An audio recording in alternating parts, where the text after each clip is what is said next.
Welcome back to Time to Change. I'm Chasen Forehand. And I'm Dom Jones. And we're having discussions with people doing the work. Yeah, and that work is a result of some deep lived experience, some knowledge, but ultimately a passion to see better humans and better workplaces. I love that. And I can't wait to dive in. Let's do it. Welcome back to Time to Change. I'm Chasen Forehand. And I'm Dom Jones. And in the house today, David Landis. Give it up, people. David is the founder of Playing with Possible LLC. He is also a 30-year firefighter in Indianapolis. And I love this phrase, shift your identity, change your results. I love that. We're going to dive into all of these things, but man, so great to see you. He's part of the Outlier Project, which is a group that I'm part of as well. I've been a member since 2022. That's Scott McGregor, Kathy Love, all of these fantastic people. Man, over 800 members in something like 20 something countries. It's crazy. And it's just really a networking group. It's an outstanding group of people. And I met David actually. I didn't, there's so many people I didn't even know that David was in the Outlier Project until I met him in Iron Tribe. And Iron Tribe meets on Wednesdays from 12 to 1, and it is a men's group. And what I love about Iron Tribe is that we talk just we just let things out. We're honest with each other. We come with no expectations, but a safe place to share and be one. And David is a highly respected member. And as a matter of fact, I'm going to start it off kind of this way. In the last meeting, several guys that were there were talking to David and mentioned out to the entire group how they love the fact that David lives the life that he preaches. And that is where I want to start, because how did you get to this place where possibility became purpose for you? Big question, Chasen. Thank you, Dom and Chasen, for this welcome and this opportunity, this conversation. Whether you're a nonprofit, church, school, or business, let ourmerchpage.com become an extension of your marketing team. They'll handle the design, sourcing, fulfillment, and management of your merchandise marketing needs so you can stay focused on what matters most, your business. That question, Chasen, has been a lifelong question. We were talking before the show that I grew up in Indiana nowhere. In the middle of the 70s and 80s, the world just felt so much smaller then. But I had a bigger sense of the world, and I carried that with me. And I often say, whatever plan I didn't have for my life, I just knew I wanted to be a husband and father. And I grew up in an environment like many of us do. We all come from stories. It's the Iron Tribe is a place for us to work through those stories, that past. And I came through a painful past. My family struggled behind closed doors. Everything looked good on the surface. And I went through some struggles we can talk about, but through that process, I just knew I wanted to be a husband and a father. I was trying to figure out life. I went to university and trying to build the family that I didn't grow up with. And I had lots of things that I wanted to do in the world, a diverse background. And eventually I would meet my wife and we would get married in 9 months. Everybody around us thought we were crazy. Tracy and I have been happily, deeply lovingly married for the past 38 years. So this process of building a family and then just going on that journey, and somehow some people have a plan. Some things just seem to fall into place, or they've got things worked out. I thought I did, and then it didn't. And then eventually I would go on to become a firefighter. We'd have 2 sons, be in business. My wife would build businesses and still be in business. So that was the process and the journey. And throughout that, this question haunted me. And still to this day, what could be possible? It was before the Matrix and before all of that, this sense of a bigger, larger world. There is something more going on beneath the surface. For me as a kid, aliens, Bigfoot, all of those weird things that are outside of the norm. At the same time, I'm growing up in a very Christian religious environment who was talking about a bigger, deeper world. So I was carrying some of that. So it's just a mix of all of these things of a bigger world, but the challenge of living in this world at the same time. So that's kind of led me to what could be possible is what I named my company Playing with Possible, because playing is important to Yeah. live life fully and richly, and then the sense of possibility. Yeah. And that's why I reached out to you at first, Jason, this idea of helping people through challenges and accessing what they sense could be possible. What more? Can't think of a better purpose in the world. So that's Wow. kind of a quick background of where I'm at and what I'm thinking. I love that. Absolutely. Well, first, I've got to say another hello to my fellow Midwestern native. I'm originally from Chicago. Awesome to hear Okay. that you're from Indianapolis. I married a young gal from Indianapolis, Okay. uh, so Good I for know you. some good folk there. Yeah, very Um, much. David, I'm really curious if we could stick there in your storyline, Uh-huh. the leap from firefighter to what you're doing now with Playing with Possible. Uh-huh. Um, Tell us a little bit more. What was behind that transition that prompted you to say, "There's more here that I want to get into," and who are some of the types of individuals that you help with your organization today? Right. Where it really began was growing up. Like I said, everything looked good on the outside growing up in my family, but my dad would attempt suicide the first time when I was 15. Mm, He didn't show up to pick me up from baseball practice, and we didn't know what it was, but I would spend years working through his challenges. And at the same time, my mother had her challenges. She would finish her life depressed and would never rise out of that.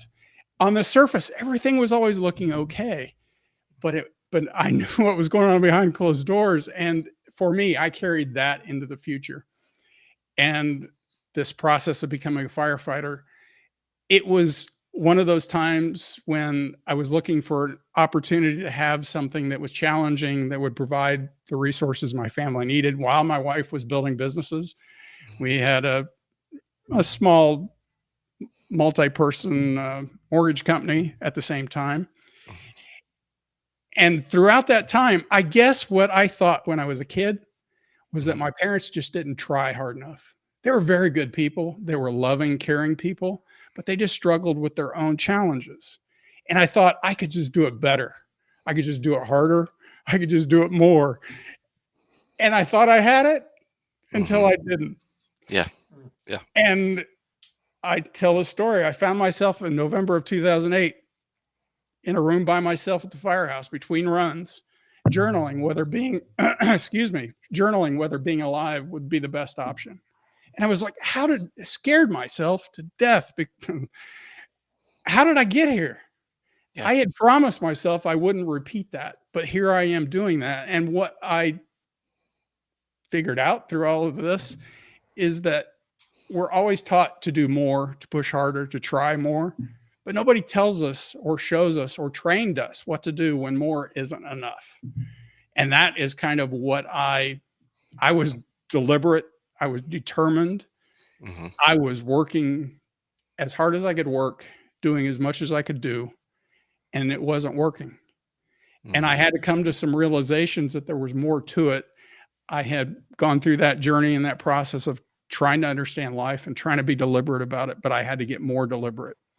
mhm, And as I said, that question of what could be possible, the sense I've come to say there is no place worse to be than stuck somewhere between hope and doubt. I had a vision and a hope for my family, and I couldn't make it happen. mhm, And I was just pushing away the very people that I wanted to be more close to. And Tracy, every now and then, I would try to ignore it and push through it. And Tracy would say, "What is it going to take to make you happy?"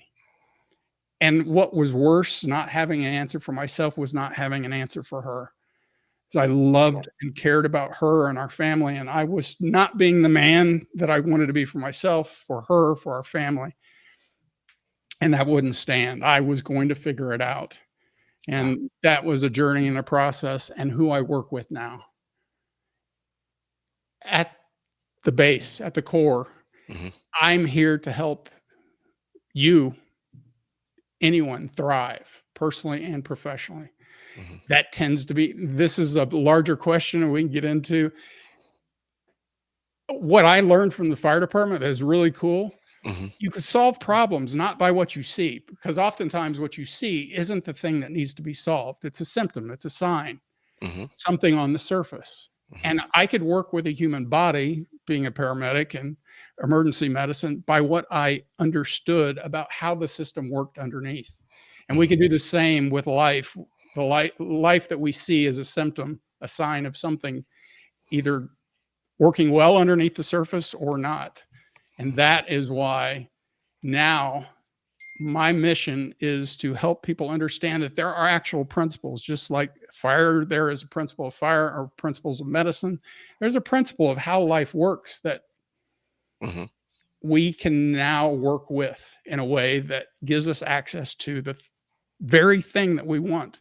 Because I think right now, much of the challenges that we are facing as people, community, human beings, is a frustration and a discouragement that we feel like we're out of control in life.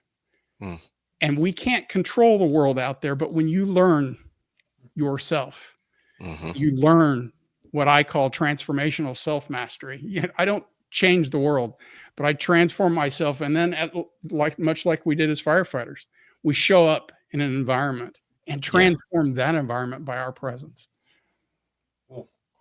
There's like 2 hours worth of questions that I have.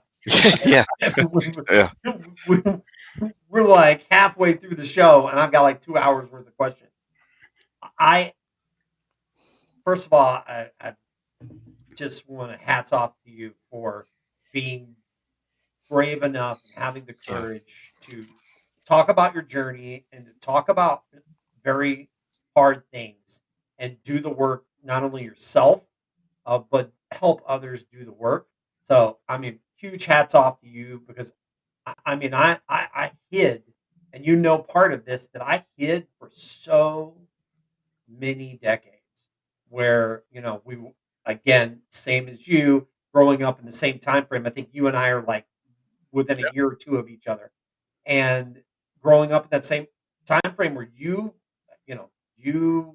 wore the mask, you said, all the things, showing up at church or wherever you were going, you were just smiling and everything's great and rosy while, I mean, the house is burning, in the background. And so I understood that, and I understand that now, and I think I've even said to you in the group that when I started talking about my journey and just a little nuggets of my life, family members and people I knew like blocked me on social media and were like, no, nope, nope. And That's you have to allow people to go their own way and their own pace. And I love that you're in that realm of possibility. So the question and the reason I'm running it this way is the question is for me to you and for those who want to work with you, how do you help people get to that place to where they understand what might be possible? That's why that experience this week with the guys in the group and that message from them touched me so deeply. Is how you do that for me is to show up consistently, to live the example, first of all, and to consistently show up. The world we're living in right now is going to be built on relationships, on connections, on human beings being human with each other. And so to begin that is to be an open book, to share your journey, your experience. That's why I appreciate you being in this Iron Tribe and sharing what you shared, because each of us learn from each other.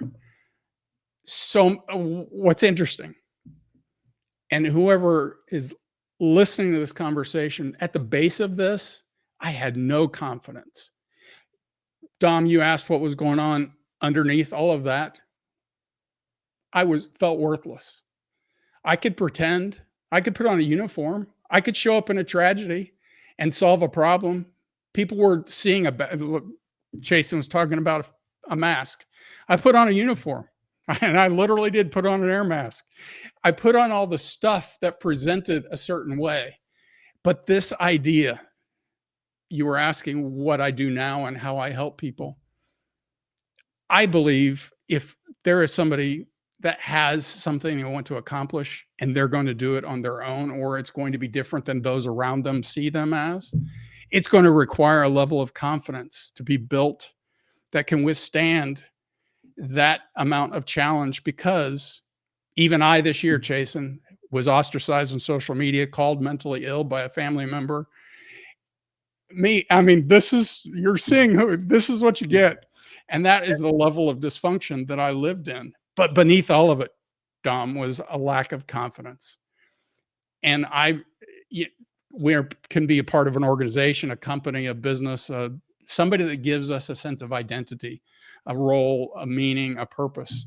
But to develop your own identity, your own personal culture, that is where the magic is. That's where the power is. And showing up to, so Jason, to answer your question, how you show people that is to show up and share this journey. There is no perfection here. This is a process of growing and developing and becoming more and more confident in who I am. I absolutely love that. Could Yeah. not, and just as you said, and I mentioned it before, other members of our group called you, not just one, but other members of the group called it out Mm. to say in public amongst all of us, I see it. So that, I mean, and you know, you were emotional during that time. Very. It, I had to get off. I was running to where I had to get off the call, but I was starting to get emotional myself. And and it's only because I've had a chance to talk with you a little bit, and man, I just appreciate you. So Thank you. I see it as well. I'm not as great at saying it as some of the other people are, and sometimes in not just that group, but other groups, I'm not the loudest voice. I'm certainly I can get swallowed because I'm an introvert. I get swallowed by big personalities, and I have to learn to be okay in that. So I appreciate so much. I want to say in this format on our show how much I appreciate you, and I see all the things that when I'm going through your website and I'm looking at all the stuff and I'm going, yeah, I, I, I believe that. I can see that. So, and I think that starts. I think you hit it right on the head. It starts with here and us, doing the work, and that's how it leads to um, helping others. So Yeah. Yeah. I am so glad, David, that it sounds like you had that recent opportunity to just hear from others, as they affirmed you in just simply how you show up, not necessarily the accolades or the things that you've achieved, but just your being and their experience of that. And the reason that stands out to me is because that's not always our experience, especially as men. I think oftentimes we're wired with the thinking of what can I achieve, and the expectation is that you'll be praised as a result of that. So on the other side of that, when it comes to us just simply being and demonstrating just who we are at our core, it's hard to kind of unveil that. And what's so interesting, Chase, and what you mentioned how David's experience resonates with you so much. Here I am, not of your generation. I'm a black millennial, but the experience, even though we have so many conversations today about mental health mm, and manhood, there's still this layer of, can I really just show up and express the fact that I feel a certain way, or I'm hurting, or when you said this, it impacted me this way, without the fear of being ostracized. or shunned or, looked at negatively. Maybe perhaps as a final question, or just to bring what I'm saying to less ramble, um, David, I'm actually wondering if you could speak to men in general, because I sense that at your heart there's a pull there because of your unique experience to address men, those who are looking for the courage to simply just show up as themselves and do the work of being honest and authentic and showing who they are. Can you speak to them and speak life into them and speak a bit of courage into them to go on that journey of self-actualization? Thank you, Dom. That is a wonderful question. Yes, I can. Before I do, Chasen, thank you. And you are the voice you need to be. Your presence is what it is, and I'm grateful for it. We never need to excuse who we are in that.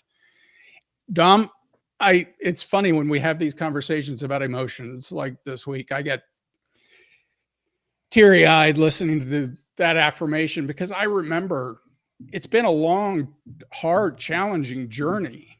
And Mhm, as you said, we don't often in the world hear from each other. You've done well. Mm, You show up and you're recognized. We just don't hear it.